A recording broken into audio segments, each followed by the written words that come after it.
Uh, Welcome to another episode of Free Talk. Today we are honored to have Dr. Mani as our special guest. Dr. Mani is an esteemed author of two influential books, Whispers Spell and India's Constitutional Tapestry. He is a passionate advocate for transforming healthcare organization and is the founder director of Shawred Analytics PLC, a leading healthcare analytics and transformation company. So sit back, relax, and join us for enlightening conversation with Dr. Mani on Free Talk with Aryan Ahire. So, Dr. Mani sir, it's great to you have here. How have you been doing here, sir? Yeah, I'm fine, Aryan. I'm doing fine. Yes, sir. Yeah. Thank you. Thank you for giving me this opportunity to interact through your podcast. Yes, sir. Thank you for the valuable time, sir, for giving us. Can you share your journey and what inspired you to write Whisper Spell and India's Constitutional Tapestry? To start with, I'm born in Visakhapatnam. Mm-hmm. My family is a kind of a middle class family, Mm-hmm. and my father used to work for the government, and my mom also used to work for the state government. Mm-hmm. My mom is a pharmacist, and my father is a clerk, actually, upper division clerk in Port Trust. So both of them did their best.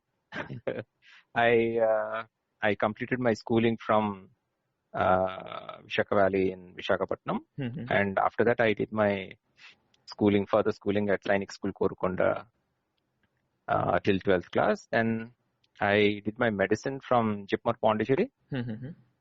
Then after Jipmar Pondicherry, I did my MBA from IIM Kozhikode. Okay. So after that, I worked for around 12 years in healthcare. Okay. Across different kinds of organizations, government, private, trust-based, society-based, non-government, NGOs, mixed match of rainbow structured organizations I've worked after that. After that, I felt there is a gross need of grassroots change. Okay. Especially in healthcare. Mm-hmm. So we are too good in the specialization aspects, but we have lost the story at the grassroots. Okay. At the grassroots, I felt there is a lot of change that is required, a lot of strengthening to be done at the grassroots level of healthcare with reference to skill building, education, and systems specific to healthcare development. So that's where I felt is a requirement. So I started my company in Shawred Analytics. And the last 1 year, I felt I had an inkling for writing. So I explored writing it was an hidden talent that I could explore just 1 year back. So I thought I had something in it. So there are some things deep down that comes out through writing, and I find writing to be very meditating and very therapeutic. Okay. It's like it's like a first love, probably something like that. I felt that. So from there on, I started writing. I explored Constitution is one of the most important documents. Constitution, yes. Yes, Constitution is one of the most important document that most do not know what the Constitution is. I feel that is where probably we have also not been able to build up that narrative that Constitution is a very important document, and we need to know our Constitution first. Yes, sir. We need to know, sir. So, as I said, that's the grassroots thing. We become a citizen without knowing a constitution. It's like the roles and responsibilities of a citizen, right? You should know what the roles and responsibilities of a citizen are, and the roles of responsibility of the people who we elect to run the government. So the constitution embodies everything, and as a citizen of India, everybody should know constitution. Yes, sir. And I did my part. I condensed the whole Constitution. It's a large document, large pertinent document into an 80-page small book, so that it can pocket book kind of a thing. So that a school kid can read, or a lawyer can use it as a reference, a quick reference kind of a thing. And it basically emulates the simplicity, it is put in a more simplistic way. The Constitution has been more simplified through my book. I feel it has been simplified through for the general understanding. That's why I wrote that India's Constitutional Tapestry. on the Constitution. And Whisper Spell it's a constitutional book is more of a non-fiction. Non-fiction. I wanted to do something on the fiction side, so I wrote Whisper Spell. Whisper Spell falls into the fiction category, and fiction, to a large extent, I explored many things in that. My own doubts with reference to God, with reference to love, with reference to family, how the relationship between a family is, what different divisions in the society play on an individual. It's more of a take of a complexity of the Indian society, and through my eyes, probably. And it's more of a fiction thing, and I wanted to explore that genre, so I took it up and wrote Whisper Spell. Yes. That's it, Aryan. Yeah. Yes. So my next question was, how did your education at IIM contribute to your career and personal growth? Because for us, IIM is a dream for engineering students, also for all eras of students, sir. How was the experience there, sir? IIM is a beautiful experience, Aryan. I think we need to. It's some of the best institutes have been built up. I'm very. We need to give thanks to all the leaders who have envisioned those institutes. The leadership, the state governments, to envision such an institute and bring it to fruition, and ensuring that it functions in such a systematic way. I think IIMs. I feel I have met the best of the people in the IIM that I've read. It's IIM Kozhikode. I've met the best of the minds. It's a culmination of the best of the minds. I am from the medical stream. Okay, medical. So I went from the medical stream. I didn't understand half the thing that has been discussed because it's more skewed towards the engineering background. Yes, sir. Because there's a lot of math, quant, and a lot of things on that. So they had an upper edge to it. But somehow I wade through that complexity. It's an engineer's domain, I felt. Yes, sir. In the present times, it is more like slowly it is getting into other branches also. The science streams are also getting into it. So it's a beautiful place. I think it's good that we have more IIMs, and every state should have an IIM to a large extent too, because management education is something it should be like a kind of a very important education. Management education is required for everyone. A doctor should have a management education. A teacher should have a management education. Yes. Everyone should have a management education because you should understand how to manage things. That's core. Your educational qualification, if it is fused with the management qualification, sky is the limit after that, because you understand everything with that perspective. You get a broad perspective with management. That's what I've learned, how to get that broader perspective of understanding complex scenarios and situations. That's what education has done for me. Okay, sir. So you are IIM alumni. So my question was that, sir, do you think attending prestigious institution like IIM is necessary for running a successful business? Is it true that, sir? Not required. Not required. See, running a successful business is more of there should be an internal want towards it.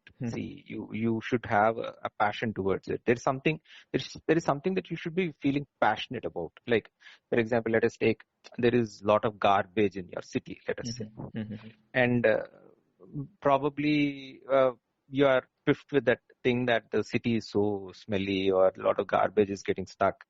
Probably one person feels, in hundreds and hundreds of people, only one person will feel that passionately to clean up the garbage, let us say. See, that guy might be a 10th class pass out or a 12th class pass out or basic education, whatever it is, but he has a passion for that. He feels that there has to be a change. See, in India, there are lakhs and lakhs of problems. Everything is a problem, right? Yes, sir. You have stray dogs, you have garbage, you have sewage problems, you have transport issues, you have old buses flying on the road, you have school safety, you have water. Water is getting contaminated, air is getting contaminated, your trees are being cut down left, right, center. If you look at the problems, a lot of problems. And we have a lot of problems. There are a lot of talkers, but less of doers. That's what I felt. We should have more of doers, less of talkers. But that's the kind of thing I feel. If you are a doer, I think that you will run a good business. Yes. You don't need to have some prestigious institutes, and they will give a different edge to it. But that is not. I don't think that will be the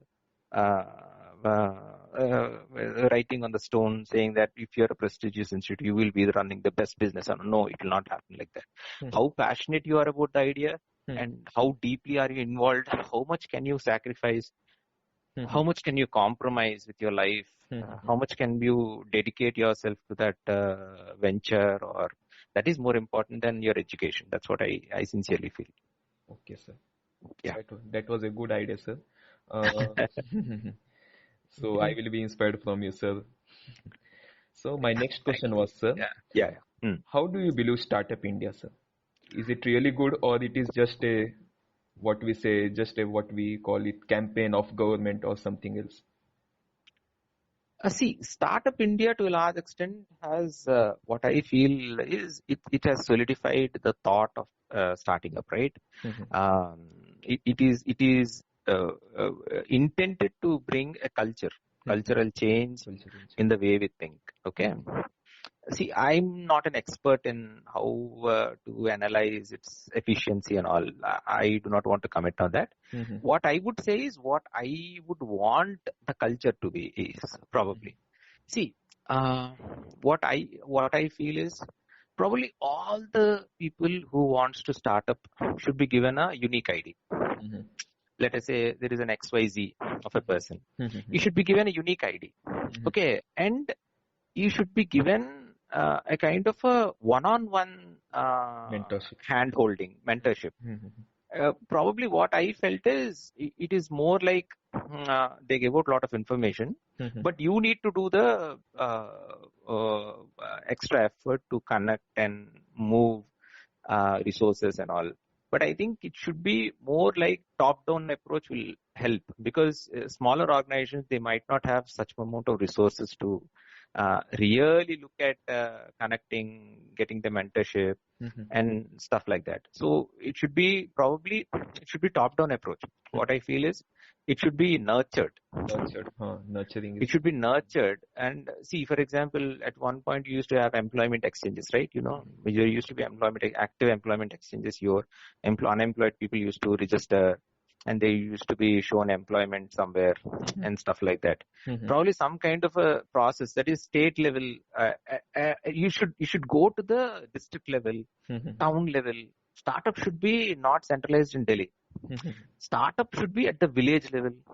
Understood? Yes, sir. Village level startups. See, every Kirana shop is a startup only, no? Yes, sir. You go up across the Kirana shop that you buy these small biscuits or whatever is a startup. Why it is not a startup? It is a startup. It is a bigger startup than any other startup, isn't it? If you take Kirana business, that itself is a startup. I think we should not put a number to it. 2 lakh business, 10 crore business, only then you are called something. It should not be like that. Every small guy who wants to earn for himself without looking for employment elsewhere is a startup. That is what I feel is the definition of startup. And the government should spread it out at the grassroots level. What we have lost the game is at the grassroots. See, we tell hundreds of things. We have hundreds of manuals, hundreds of SOPs. There is low breadth of SOPs. There is no breadth of committees, reports. There are hundreds and hundreds of committee reports are there. But that's not going to help. Yes. See, that you have to go to that Kirana guy in the gully, ask him, what is startup for you? What do you want? Go to that fellow, sit at his shop.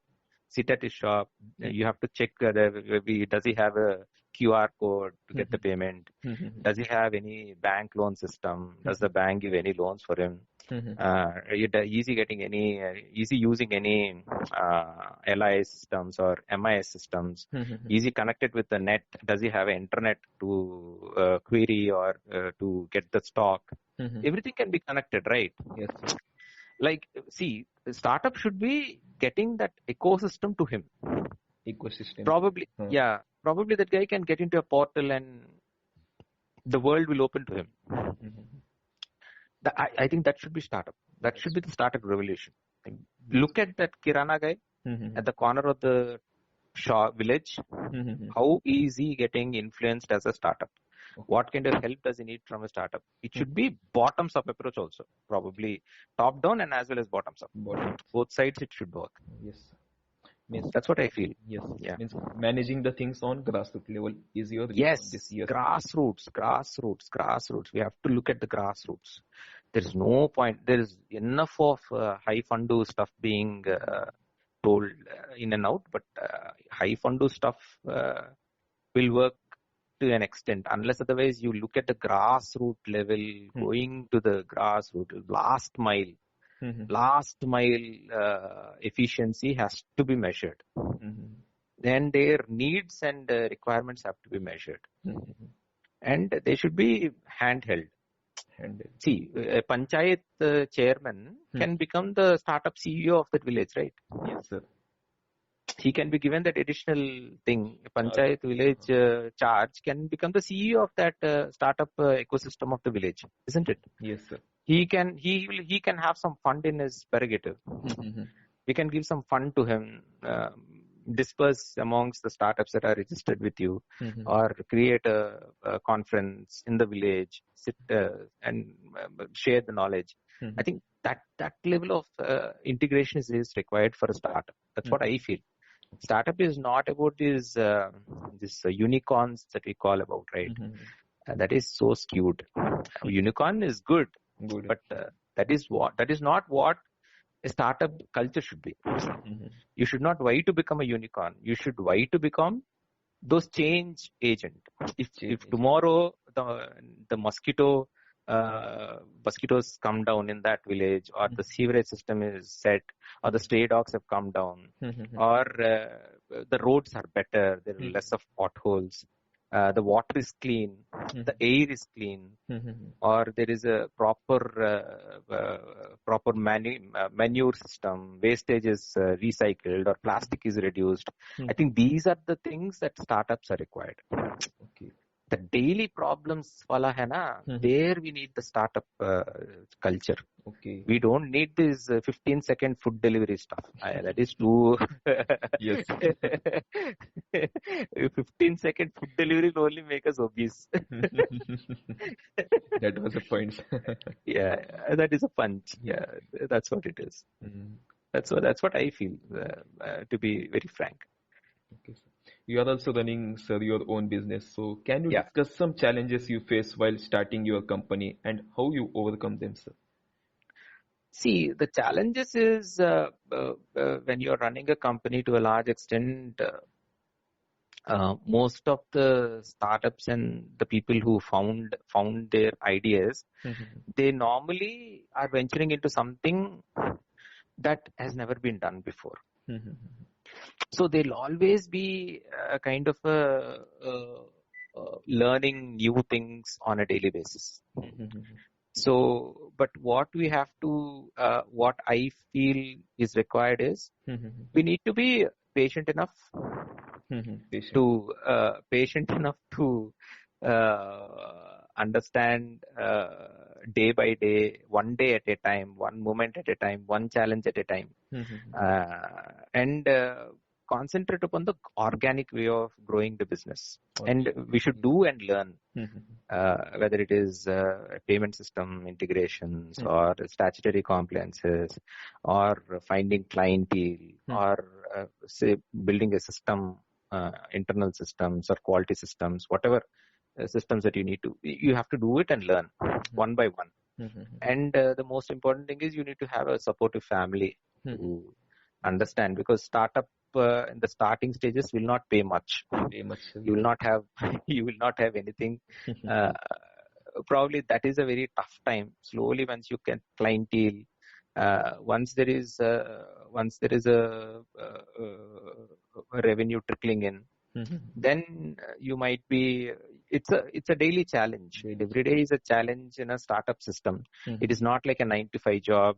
9 to 5 job is, the risk is on the other side. Probably you just go for the job and come back. It's not like that. Every day you need to be available for your clients. Every day you need to work it out. And it's a path less taken. You will not have people who might have moved in the same region. You might not get a lot of advice on how to do. So you need to find your own markings. You need to find your own journey. You need to find your own challenges, crack the challenges, learn from it, fall down, get up, and again work it out. And what I feel is organic growth is the best way of growing. Instead of jumping far ahead of the leaps or biting more than what we can chew, will get stuck in your throat one day. That's what is happening with many of the startups. They become a bit greedy on the plan. They want to earn quick buck, so they take a jump that will get stuck somewhere. If you're not organically, even if it is small, it should be small growth, step by step. Is the best way to grow. What I feel. It is tough. It is very, very tough to stay alive, but alive in the revenue cycle and building the organization. But that's the flip side of starting up. That you have taken a conscious call, right? So startup is not for everyone. That is why probably in my batch. Not only two to three people have really started up. In my batch from IIM, only 2 to 3 people have started up actually. Most of the people have joined other companies or large MNCs. Most of the people are outside India. And I feel, you can work for other countries and other MNCs, but working in India and solving the problems of India should be paramount. Especially when you've taken a lot of subsidy in your education, and enjoying the perks of Indian institutes. Working somewhere else, probably you're doing a disservice to your nation. That's what I personally feel. That's my personal feeling, but it is contested. They might say India is not the place for me. India is not giving the required things for me. I'm not finding satisfaction in India and all that. But I think somewhere we need to. You can't complain the same with your mom, right? Mom is like that, mom is like this, and I'll throw her out. I will leave her and leave away. I'll not talk to her. She did this, she did that. It's not like that, right? It's the same thing. Mother and India is the same thing. I feel somewhere basics you have to. It's mother, and leaving mother to someone and going off and serving some other mother is something like that. I feel it's more personally. I feel it's a personal take, but that's what I personally feel.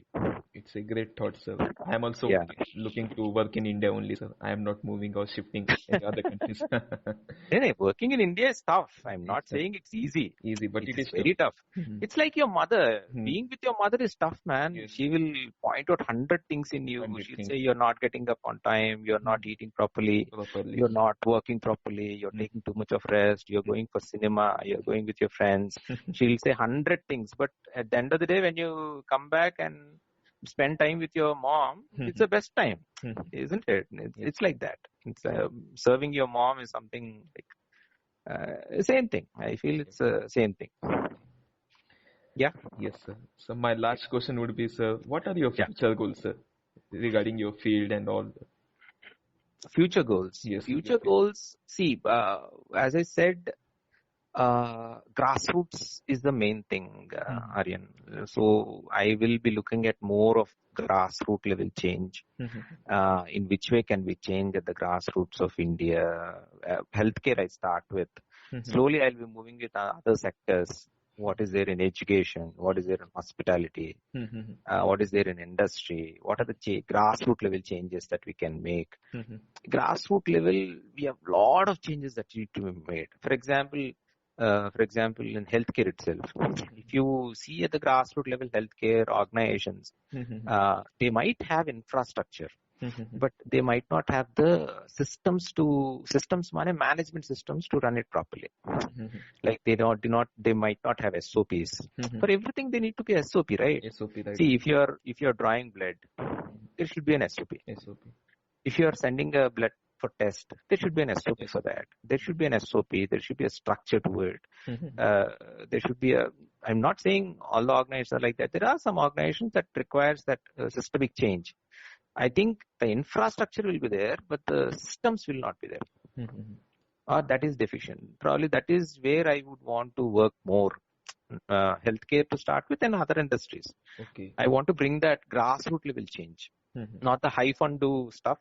I'm at the grassroots level, at the ground level. I want to bring in change and bring that thought change, qualitative change. Think about quality in organizations. That is the major reason I got into this, quality in the processes.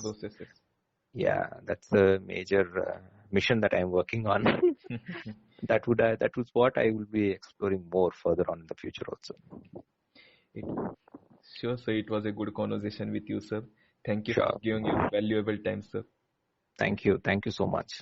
Thank you so much, Aryan. It was a really nice conversing with you, and I would want you to bring in more thought leaders into this spectrum, and we would want to learn from them, benchmark, learn new stuff, and I think we need to share and learn and build upon each other's experience. That's what is the best way to become make this a better world. Okay, sir. Then thank you. Sure. Thank you. Have a nice day. Thank you.